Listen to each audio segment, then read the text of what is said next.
Doctor స్పందనల నేతృత్వంలో శ్రేష్ఠ పేరుతోటి శ్రేష్టమైన సేవలు అందించాలనేటువంటి ఒక మంచి లక్ష్యంతో ప్రారంభిస్తున్నటువంటి ఆసుపత్రి.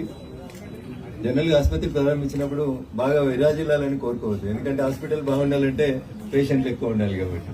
కానీ in the larger interest of the public hospital ఎంత తక్కువ నడిస్తే జనానికి అంత మంచిది. కానీ ప్రస్తుత పరిస్థితులలో ఎన్ని హాస్పిటల్స్ ఉన్నా మళ్ళీ పొద్దున్నే సన్న ఒక బెడ్డిపి అనేటువంటి ఒత్తిడి మా మీద పెరుగుతా ఉంది. కాబట్టి ఆసియా ఖండంలోనే అతిపెద్ద పారిశ్రామిక పటాన్చెరు చుట్టుపక్కల సరైనటువంటి మెడికల్ ఫెసిలిటీస్ లేవని ప్రతి చిన్న కార్యక్రమానికి హైదరాబాద్ కి పరిగెత్తాల్సి వస్తుందన్న ప్రస్తుత పరిస్థితులలో కొంతమంది యంగ్ అండ్ డైనమిక్ డాక్టర్స్ వచ్చి ఈ హాస్పిటల్ ని ఈ ప్రాంత ప్రజలకు అందుబాటులో తీసుకురావడానికి శ్రేష్ఠ అనే పేరుతో ప్రారంభించినటువంటి హాస్పిటల్ దినదిన ప్రవర్తమానం కావాలని, బాగా ఎదగాలని మనస్ఫూర్తిగా ఈ ఆసుపత్రి యాజమాన్యానికి, పనిచేసేటువంటి సిబ్బందికి, మా మిత్రుడు గౌరవనీయులు వీరభద్రయ్య గౌడ్ గారికి, స్థానిక కార్పొరేటర్ పుష్ప నాగేష్ గారికి, సోదరి గోదావరి, వేదిక మీద ఉన్న పెద్దలందరికీ, అశోక్ గారికి, నర్సింగ్ గారికి, వేదిక ముందు ఉన్నటువంటి డాక్టర్లందరికీ కూడా శుభాకాంక్షలు, అభినందనలు తెలియజేస్తా ఉన్నాను.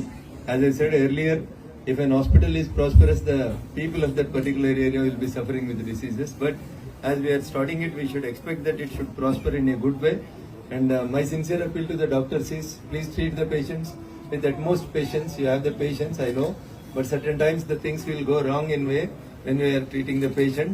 Try to be patient, we will be always with you. And I hope that this hospital will flourish in a good flying colors. I wish Mr. Arvind and Spandana a good and bright future for this hospital. Thank you one and all. ఈ hospital 30 పడకల నుంచి 300 పడకల దాకా ఎదగాలని మనస్ఫూర్తిగా కోరుకుంటూ వీరభద్రయ్య గౌడ్ గారు ఆ దిశగా ఏర్పాట్లు చేయాలని thank you one and all.